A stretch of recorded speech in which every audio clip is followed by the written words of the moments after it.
today. Woo! Okay, we made it. Hump day, halfway through the week. Hi, my name is Sabramowicz, and today I will be talking to you about the best books to read to level up on instructional design. Now, I get this question a lot, and it's kind of interesting because I think that question can actually lead to a lot of really good self-reflection. So let me talk to you about that, and I will have two recommendations for you. And by the way, if you're watching this and you have some questions, please post them in the comments. Share it if you find somebody who probably would need this kind of advice.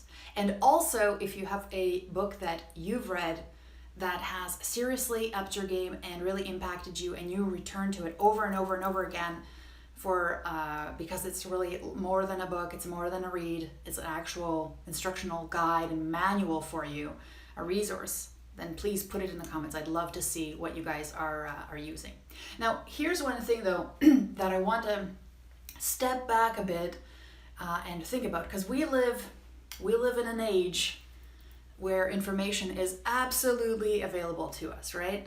And we're always like looking for the next level up, the next thing. And there's actually a danger in that, right? Because, and this happens even with some of my students who pay really good money to work with me. And then they'll just be there to collect the info. They'll be there to consume it. And now they can just say, hey, I've got it, it's great. Okay, I'm gonna go away now, right? And you're like, whoa, wait, don't you wanna use it? Don't you wanna apply it? And that's the thing with books too.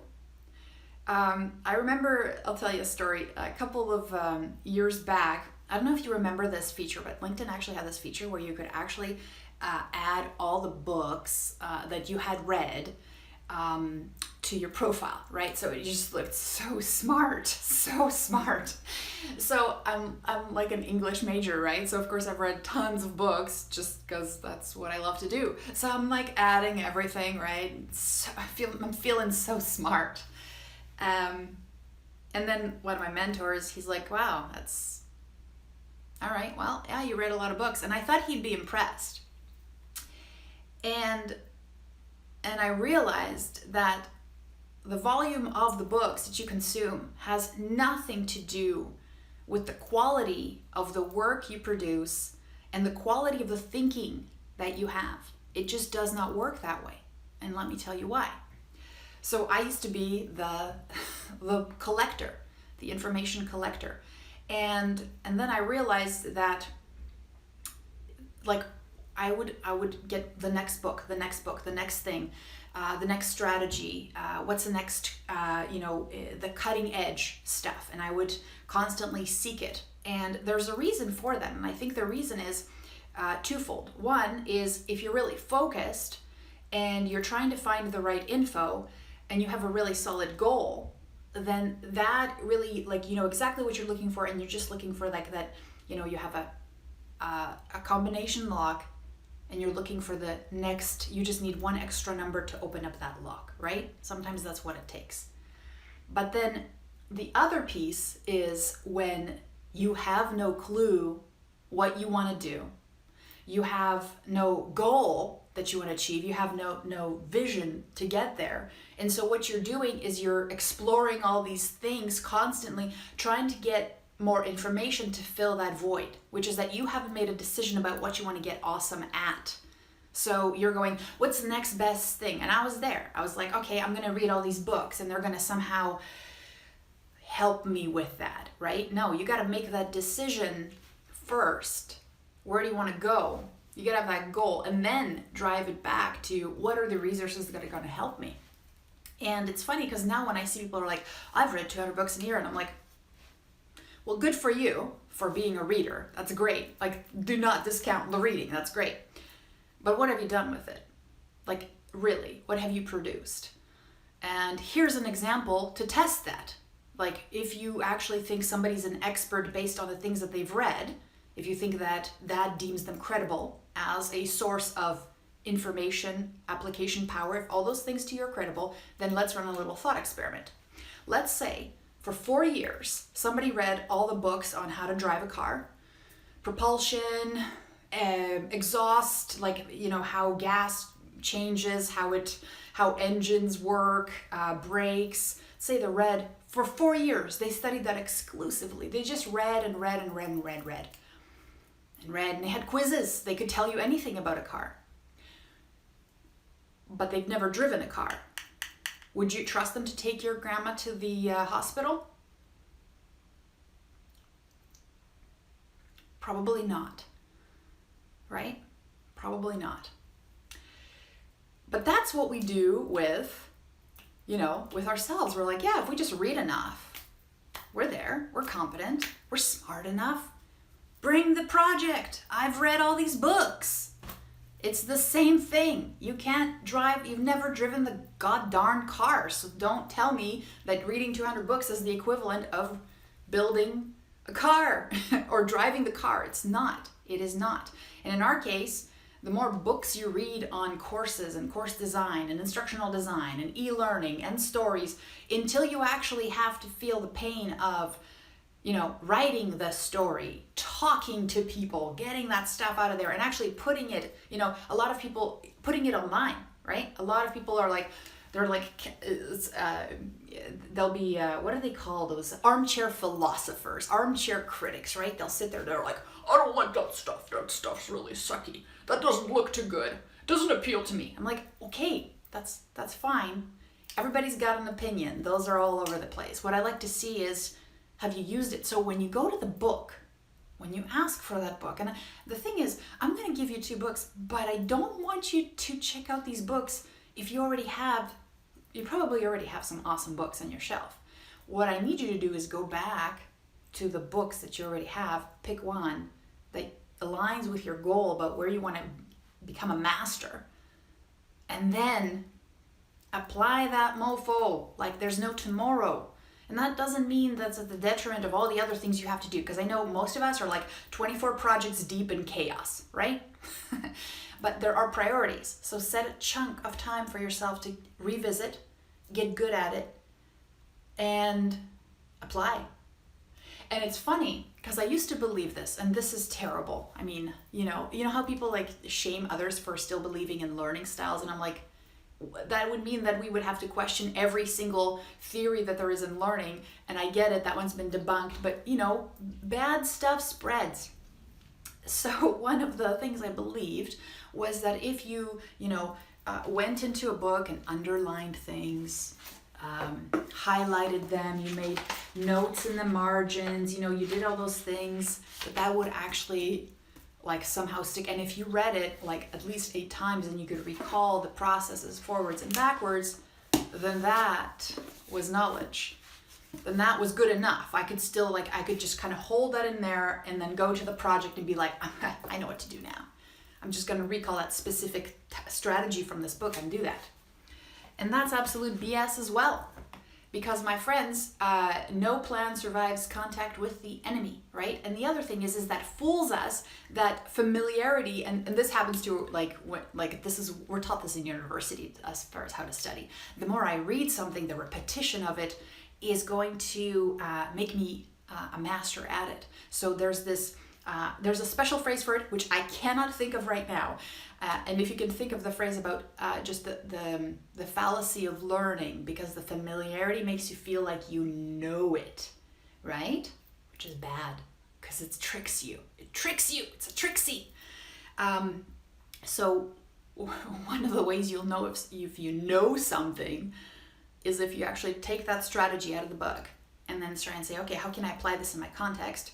Fail or not or succeed. But now you're taking that and remastering it with your own ideas, with your own projects, with your own context, and now reintegrating it back. Now you got it. That process needs to be in, out, shape, back in, right? And then reiterate. So it's like every single piece of information you take, in order for it to stick, in order for it to work, you have to reintegrate it and reimagine it in your own way, in your own context, and continue blending that. It's kind of cool and beautiful, but also it's harder And therefore, because we're, meant to be efficient and lazy, we do a lot of that. I'm just going to read this book. I've read this book 4 times. Of course I'm going to know it, right? No. So, like I said, if you're searching for more info, ask yourself. These are your 2 criteria, right? If you're going to say, hey, I need another book, I need another resource, ask yourself these 2 questions. And there's 2 reasons, right? So 2 reasons. One is good and one is bad. So why am I looking for this info? Is it because I have a goal, specific goal, and it's going to help me achieve it? Or I'm just looking for distraction?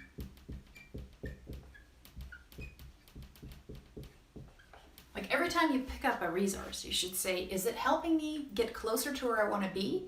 Or is this just another avenue for distraction? Because guess what, guys? We have them. We have them everywhere. This is one of them. I'm doing that right now for you, right?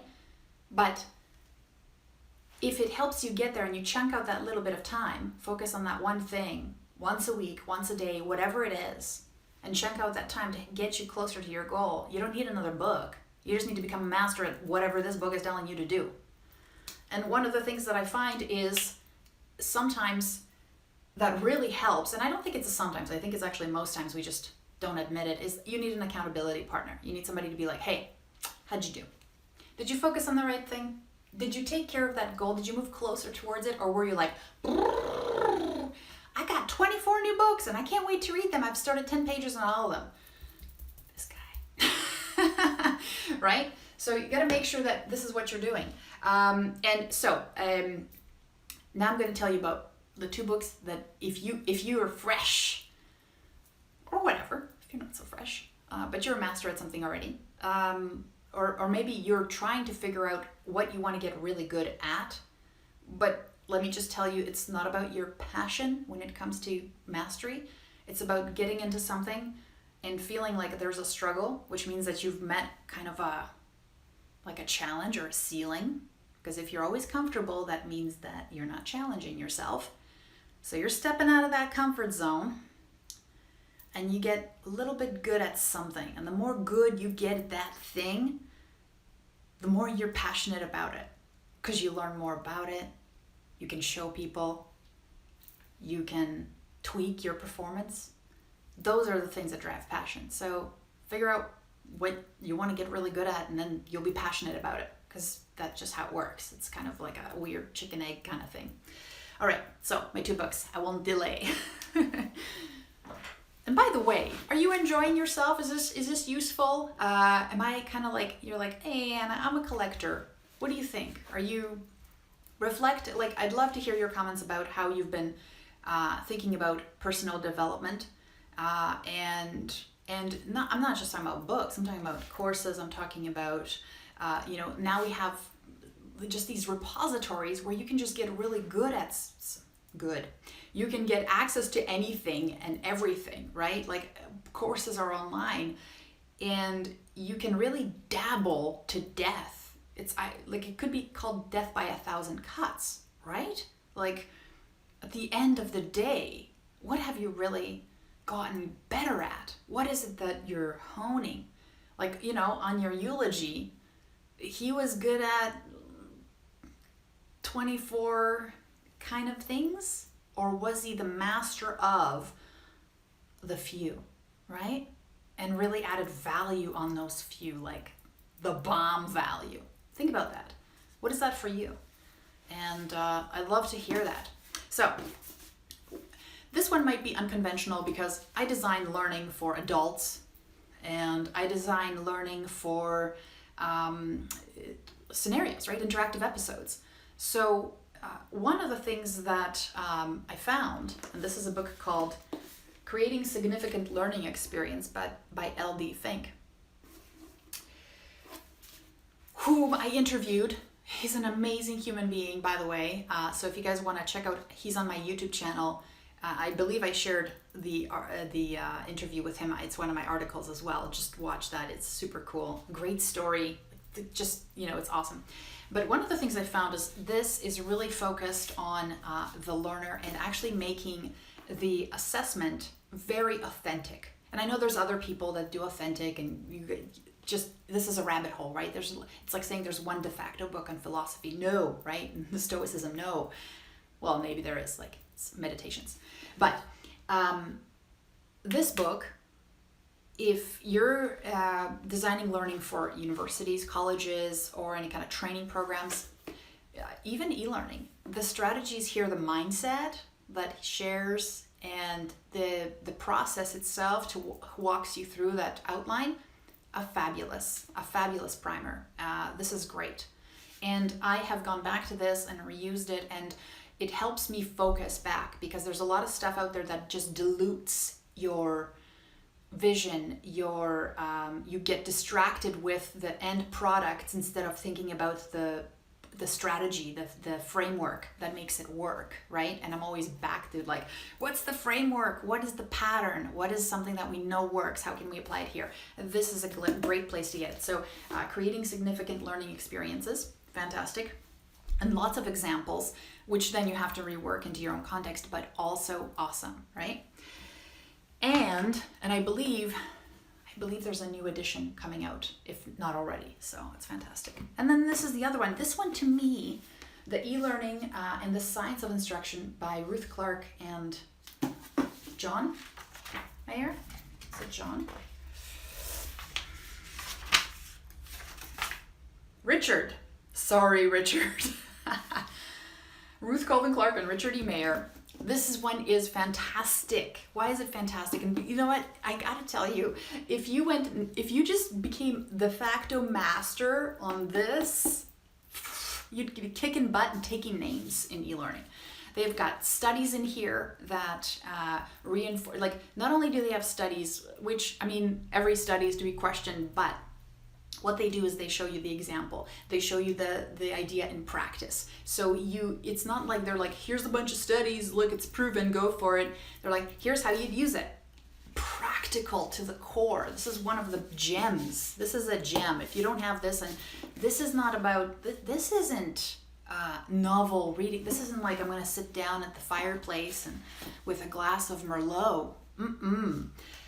This is a chapter at a time. How am I going to go back to my project and apply this and improve it? That's how this works. This book is one of those gems. And if more of us just went back and did that, I think we'd have better outcomes. And so if you have this book, don't buy any new books. Just revisit this and apply the heck out of this, because it has a great set of resources and advice here. So this is awesome.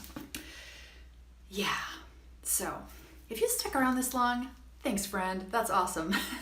If you have any questions, please post them underneath. If you have recommendations for a book that changed your life in context of learning, and sometimes it's mindset, all those things, like a person is not just one kind of, like, we're not a prism, right? It's not a one thing kind of color. It's all kinds of stuff that make up a really good professional, a really good learning experience designer, right?